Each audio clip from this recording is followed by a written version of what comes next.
ఇక్కడికి విచ్చేసినటువంటి గురువులందరికీ కూడా పాదాభివందనాలు. నా పేరు శనగల చంద్రశేఖర్. నేను గుంటూరు జిల్లాలో నివసిస్తున్నాను. ఈ 2025 మెగా డిఎస్సిలో నా జీవితంలో మరుపురాని రోజు.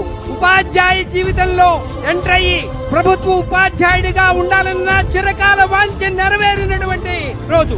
ఎంతో కాలం శ్రమించాను, ఎన్నో డిఎస్సీలు రాశాను, కానీ వయసు మీరిపోతుంది, ఇంకా డిఎస్సి కొట్టలేను అనే నిరుత్సాహంలో ఉన్నప్పుడు ఆశాకిరణంగా 2025 డిఎస్సి నా జీవితంలో వెలుగు రేఖలు నింపింది.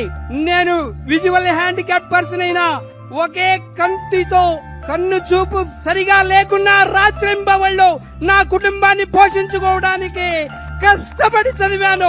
కంటెంప్ట్ నీళ్లు కాదు, వద్దు చదవద్దు అంటున్నా, లేదు నా జీవితంలో నా కోరిక నెరవేర్చుకోవాలి అనుకుని రాత్రింబవళ్ళు కష్టపడి చదివి ఈ మెగా డిఎస్సిలో విజయం సాధించాను.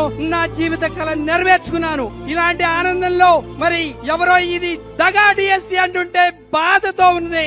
ఒకటి గుర్తుపెట్టుకోండి, గురువుని అవమానించిన వాళ్ళ చరిత్రలో వాళ్ళు నిలవలేరు, భ్రష్టు పట్టిపోతారు. గురువుని అవమానించిన వాడికి పుట్టగతులు ఉండవు. ఇదే నా హెచ్చరిక.